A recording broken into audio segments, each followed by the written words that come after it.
Deputado, praticamente esses 2 primeiros anos na Assembleia, o senhor foi um solitário na oposição, podemos dizer assim. A gente percebe que este ano o senhor ganhou a companhia de outros deputados. A gente já pode dizer que realmente hoje esse corpo de oposição aumentou, já dá para falar que esses deputados que agora estão se manifestando, fazendo mais críticas ao governo, se manifestando na Assembleia de forma mais veemente, fazem parte de uma oposição? Então, tem um grupo, né, de deputados insatisfeitos com o governo. Isso é bom, eu acho, para a democracia até, né? Agora, não sei se já dá para dizer assim, de um grupo coeso, e que pode dizer, olha, esse é um grupo de oposição que está fechado e tal, não sei.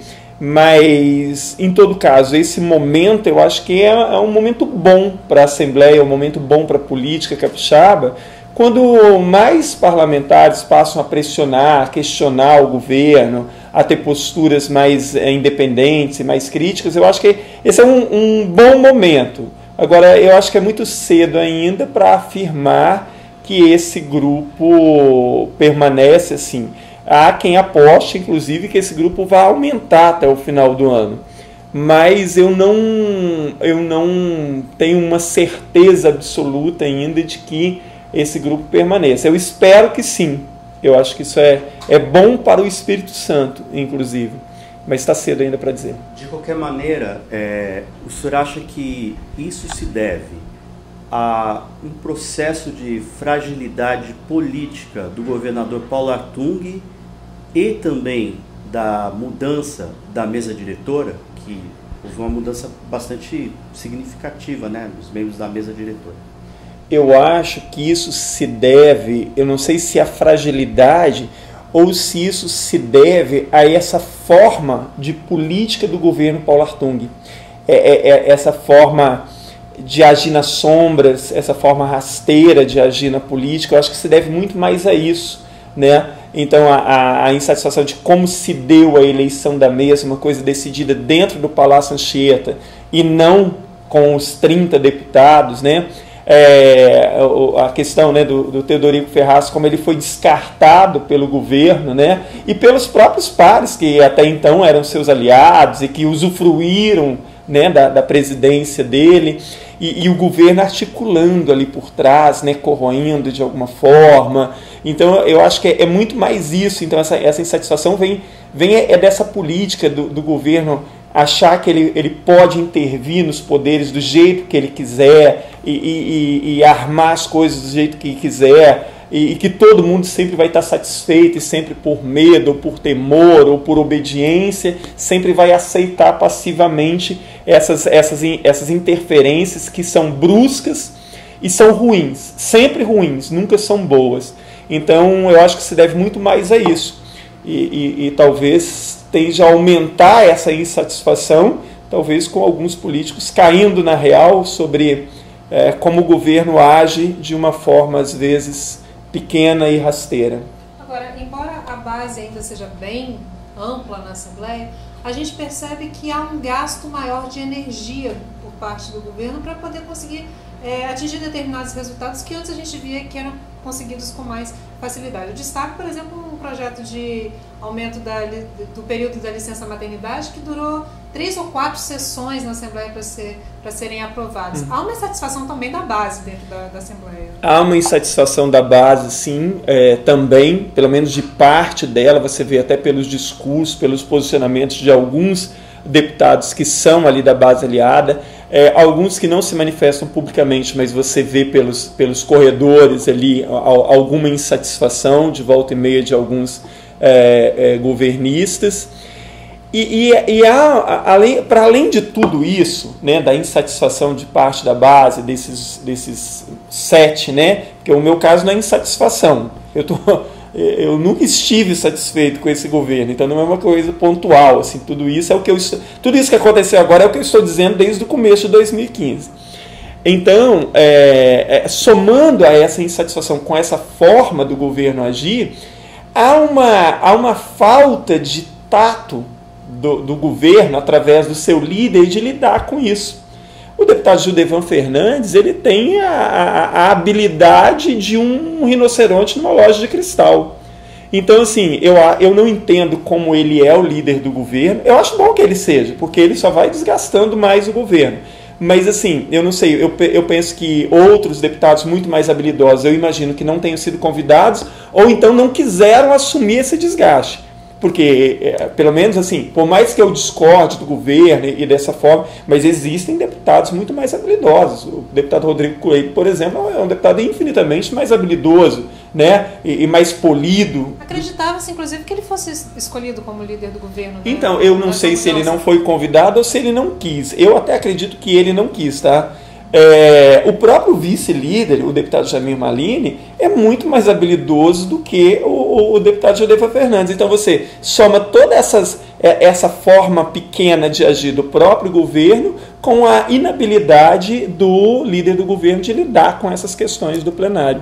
Mas talvez, já que o senhor tocou no nome do Gildevan, talvez vamos dizer assim, né, entre aspas, a qualidade do Gildevan não seja essa disponibilidade dele fazer o trabalho sujo, como aconteceu, por exemplo, essa semana na votação, como a gente chama aqui, barriga de aluguel do seu projeto. Ontem, né? Então, eu também às vezes penso isso. Eu acho que essa é a questão, né? Alguns deputados não iam se submeter a esse tipo de trabalho, a esse tipo de manobra, a esse tipo de atuação. Então, isso também é um caso a se pensar. Talvez o governo tenha justamente escolhido o Gildevan pela disponibilidade dele de não se importar em agir dessa forma, né? Como é que o senhor se sentiu quando o senhor viu que o seu projeto, que é um projeto muito interessante, né, de dar publicidade às votações nominais no site da Assembleia, né, e no Diário Oficial, e o senhor, de repente, o senhor descobre durante a votação que seu projeto foi enxertado com uma emenda rasteira para poder impedir uma CPI? Olha, eu nem sei como explicar o meu sentimento em relação a isso. Por quê?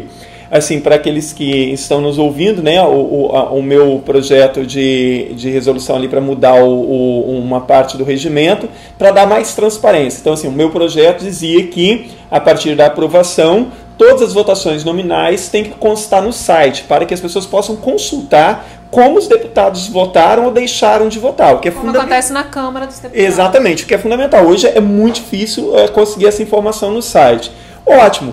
E daí, então, ali foi para votação ontem, finalmente, depois de muito tempo. Eu estava satisfeito de ter entrado na pauta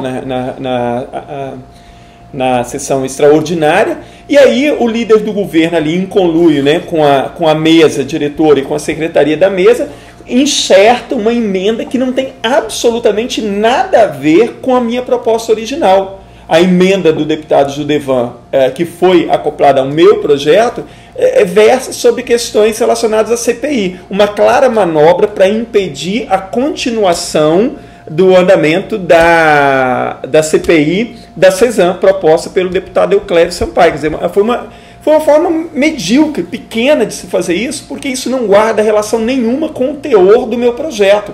E o artigo 169 do nosso regimento, ele é muito claro: não serão aceitas emendas que não guardarem relação com o teor da matéria. O teor da matéria aqui, né, que está na minha proposta e no projeto que foi aprovado, é de transparência. Ponto. Não fala nada sobre CPI, sobre retirar nome de CPI, sobre colocar nome. Não fala nada sobre isso. Quer dizer, a mesa não poderia ter aceito. Daí a secretaria da mesa faz uma interpretação esdrúxula do regimento para garantir ali que continue. O presidente põe para votar de uma forma muito rápida e não dá tempo nem de eu conseguir entender o que estava acontecendo. Então, na segunda-feira, nós vamos protestar de forma veemente em relação a isso no plenário e vamos tentar tomar as medidas cabíveis, né, legais, para que essa emenda não entre como emenda ao meu projeto. Porque, de certa forma, isso macula até o meu projeto, né? E foi vergonhoso o que foi feito, na verdade. Então, o senhor acha que ele escolheu o seu projeto para fazer esse enxerto? Olha só, eu não... A questão, eu acho que assim, como eu tinha pedido e o meu projeto ia entrar nessa sessão, Então, assim, se ele fosse esperar um outro projeto, até segunda-feira, quando deveria ser lido o requerimento da CPI da CESAM do deputado Euclério, que talvez não desse tempo. Então, assim, eu acho que ele fez isso propositalmente, já com poucos deputados ali, e já, eu acho que combinado com a mesa e com a secretaria da mesa, para não dar tempo mesmo, propositalmente, se entender o que estava acontecendo. Porque, a rigor, se ele apresentou uma emenda à mesa, o projeto teria que voltar para ser analisado pela Comissão de Justiça. Não poderia ter sido aprovado ali, porque a Comissão de Justiça tem que analisar a emenda. Então, quem analisa se a emenda é constitucional ou não? A mesa, ela não pode fazer isso. Então, na verdade, foi um atropelo imenso, foi rasteiro, foi pequeno a forma e o momento em que isso foi feito, e que nós vamos, segunda-feira, questionar de forma veemente sobre essa questão e vamos tomar as medidas cabíveis, porque se for necessário a gente vai procurar recorrer à justiça através de um mandado de segurança ou ver o que é possível. A minha assessoria jurídica está vendo isso, porque assim, pelo regulamento da Assembleia eu teria que recorrer à Comissão de Justiça, mas a Comissão de Justiça é presidida pelo próprio deputado Gildevan Fernandes, que é o líder do governo. Aliás, outra coisa esdrúxula, né? Que o líder do governo presida a Comissão de Justiça e que relate muitas vezes os projetos do próprio governo. Né? Só nesses momentos a gente percebe que isso é uma anomalia, né? Quando se aponta para esse problema, quando ele acumula essas duas funções, que a gente percebe quando a coisa acontece, que por que isso não deveria acontecer. Exatamente, porque assim, se o líder do governo relata os próprios projetos do governo, por exemplo, é vetado o fato de você relatar o seu projeto. Se você apresentar um projeto, você é membro de uma comissão, você não pode relatar o projeto. Se o líder do governo relata os projetos do governo, é como se ele é coautor, de certa forma, porque ele representa o governo. No ano passado eu apresentei uma proposta para proibir que o líder do governo seja relator de projetos do governo, que não passou pela Comissão de Justiça e o projeto não andou. Nós vamos reapresentar esse ano, porque como você disse, é uma anomalia. Não é possível, né? E como as comissões foram formadas esse ano, todo mundo viu, né? As comissões foram formadas pelo Palácio Anchieta, que diz quem podia e quem não podia ficar nas comissões. Eu fui excluído de todas. Agora, desculpa, pode concluir. Não, para você ver a ingerência do governo dentro da Assembleia. Né? O deputado, de qualquer maneira, a gente sabe que existe uma chance enorme dessa CPI não sair. Né? Uhum. De qualquer maneira, como o senhor vê essa questão que foi primeiramente trazida pelo prefeito de Vitória, questionando o serviço de fornecimento de água e esgoto para a cidade de Vitória, e quando ele pôs aí a possibilidade de entregar isso para uma outra empresa, justamente achando que a CESAM não entrega a contento o serviço. O que o senhor acha da questão em si, do tema que provavelmente seria discutido na CPI se ela vingasse? Então, eu acho que a CPI é muito bem-vinda, porque essa é uma função do parlamento, né? Uma das funções do parlamento. Então, assim, se não há problema nenhum com a CESAM, então, assim, por que o governo teme tanto a CPI? Então, para mim, já começa a partir daí, é porque existe algo de errado. Porque, assim, se eu não tenho nada a temer, por que eu vou temer ser investigado? Não, pode investigar, pode ficar à vontade, não tem nada a esconder. Se o governo, então, faz todas as questões, e como aconteceu ontem, né? Esse atropelo e essa manobra ridícula que ocorreu ontem, para isso é porque há algo de errado e que precisa, então, ser investigado. No caso do prefeito, eu acho que o Luciano está coberto de razão. Ele é prefeito da cidade, ele é que tem que saber se o serviço está sendo prestado, se não está sendo prestado. Eu não acredito que o Luciano seria irresponsável de criar uma polêmica em relação do nada só para faturar politicamente. Eu conheço o Luciano e não acredito que ele faria isso. Então eu acho que ele está coberto de razão e essas coisas precisam vir à tona e elas precisam ser debatidas. E a CPI seria um bom momento para esclarecer essa e tantas outras coisas a respeito da CESAM. Eu tenho dito que algumas CPIs aqui, por exemplo, a CPI da CESAM, outra CPI que passou da hora da gente fazer, que é a CPI dos incentivos fiscais. É uma coisa fundamental que seja feito. O Rio de Janeiro, o que aconteceu lá, é emblemático nesse sentido. Então, eu não sei por que a Assembleia, então, né, a Assembleia se sabe por quê, né, porque ali grande parte é governista, mas seria de amplo interesse da sociedade que isso viesse à tona e fosse investigado. Se não tiver nada, sem problema. O senhor, inclusive, apresentou um projeto para que o Tribunal de Contas possa fazer a divulgação. A divulgação. Né, Então, nós apresentamos um projeto agora, porque desde que foi retirado o artigo 145 da Constituição, e para voltar ali vai ser mais complicado, então nós pensamos num outro caminho, né? Que o Tribunal de Contas passe a ser obrigado a divulgar isso, a todas essas informações para a sociedade. O que, assim, eu acho que o governo vai fazer de tudo, obviamente, para esse projeto não ser votado e para ser reprovado de alguma forma, mas nós vamos lutar para isso e sempre dando ampla divulgação para a sociedade, que a sociedade ela precisa entender o que acontece nos subterrâneos da política capixaba e nacional também, né? Assim, a maioria das pessoas discutem a política e entram numa celeuma sem fim a respeito do quase nada, porque aquilo que precisaria ser debatido não está sendo debatido. Então essa questão, por exemplo, dos incentivos fiscais hoje, ela é fundamental. Então se você falar, olha, a crise na segurança, a crise na educação, a crise na saúde, há uma crise em todos esses setores, escamoteada pela publicidade paga do governo, que mascara tudo isso, mas há uma crise. Eu visitei 187 escolas, eu sei do que eu estou falando. Eu visitei hospitais públicos, eu sei do que eu estou falando. Nós vimos através da greve da polícia aqui o que é a segurança pública capixaba. Então, assim, há uma crise em tudo isso. E enquanto isso, o governo esconde da sociedade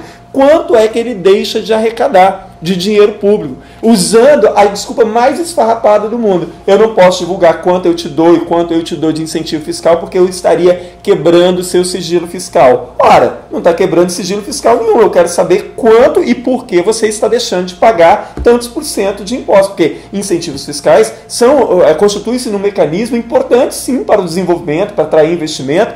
Claro que são importantes, só que precisa ser justificado. Então, assim, eu vou te dar incentivo através de ICMS ou sei lá de quê.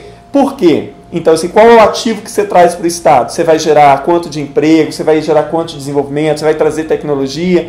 E, ao mesmo tempo, deveria ser divulgado o passivo de tudo isso. Hoje nós temos informação, e é muito difícil, Renatas, é muito difícil você fazer o cruzamento. Porque depois de ficar mais de um ano pedindo essas informações, o que a Secretaria da Fazenda fez? Mandou o nome das empresas que recebem, mas não diz quanto nem porquê.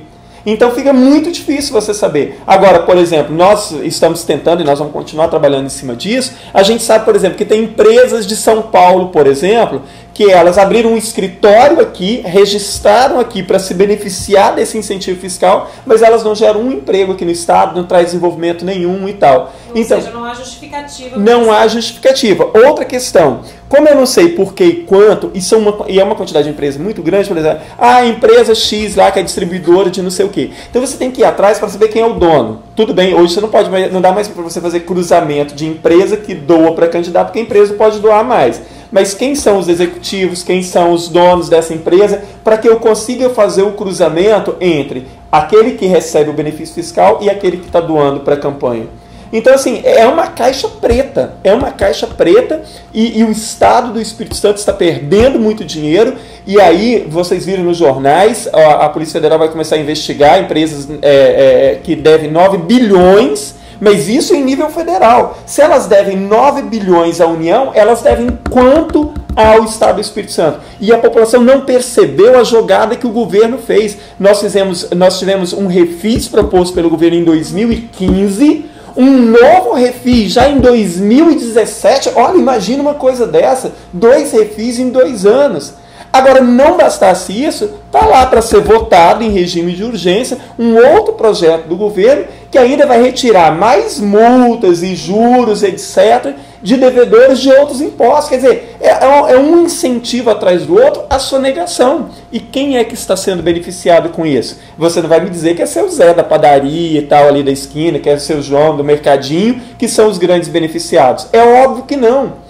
Então, enquanto a União vai investigar empresas devedoras, o governo do Estado faz o quê? Libera os sonegadores do pagamento daquilo que é o seu dinheiro, é o dinheiro que está faltando lá na educação, é o dinheiro que falta na segurança pública, é o dinheiro que falta nos hospitais, é esse dinheiro que está faltando. Agora, o que o governo deve fazer nos próximos anos, e que é muito possível que ocorra? Passar nos cobres a Cesan e o Umbanest, para dizer assim, olha, tá vendo como eu sou um grande gestor? Olha, estou terminando meu mandato com tanto dinheiro, ainda dei aumento e tal, etc.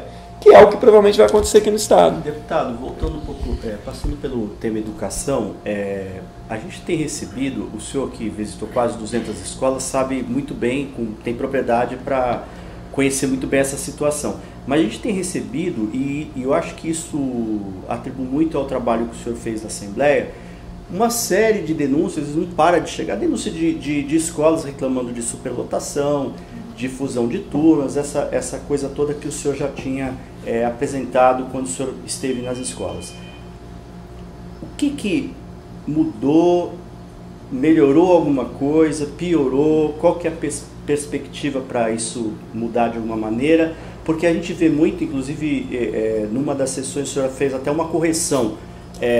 O governo não trata desse assunto, esse assunto é um assunto, fechamento de EJA, fusão de turmas, esse assunto que o governo não trata, ele prefere falar das novas unidades que o Escola Viva está implementando, inclusive o senhor teve que usar seus conhecimentos de professor e fazer uma correção matemática, porque ele superestimou esse número. Exatamente. Né? Queria que o senhor falasse um pouco da situação da educação. Só emendando aí, eu queria que o senhor falasse também sobre o apontamento que o senhor fez da não aplicação do mínimo necessário, no mínimo obrigatório de 25% na educação. A PGR. Olha só, na educação não mudou nada. O mesmo caos de 2015 é o caos de agora, com alguns agravamentos até. Continua fechando turnos, continua fechando turmas, continua fechando escolas, e é impressionante como, apesar do trabalho que a doutora Maria Cristina faz no Ministério Público, mas faz sozinha praticamente, como as instituições e a chamada grande imprensa fazem um silêncio ensurdecedor a respeito de crime de responsabilidade que está acontecendo aqui no Estado. Então, assim, o governo faz uma propaganda gigantesca sobre Escola Viva. Você visita as escolas regulares, o abandono continua o mesmo. Agora, olha só como se agravou a situação. Porque em vários municípios onde tem sido implantada a Escola Viva, essa implantação está criando problemas. Eu visitei na semana passada Iuna, Afonso Cláudio e Iguaçuí. Nos 3 municípios, foram os últimos 3 que foram, não os últimos 3 tem mais, mas assim, tiveram esses que agora foi implantado esse projeto. Então, em Iuna, pegaram a escola Henrique Coutinho, que é uma escola grande, etc., reformada há pouco tempo, Escola Viva lá. Grande parte dos alunos e professores não puderam ficar. Não tinha outra escola do Estado. No centro de Iuna só tem uma escola do Estado. Fizeram um acordo com a prefeitura cedeu uma escola, a escola Dalila Castro, que agora é chamada de Santíssima Trindade. Eles não puderam ficar por quê?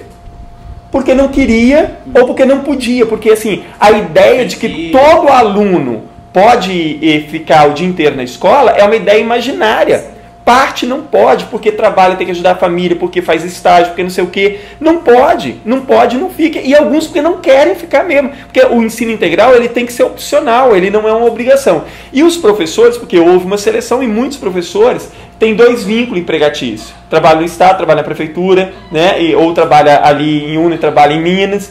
Então não puderam ficar. E aí foram para essa escola.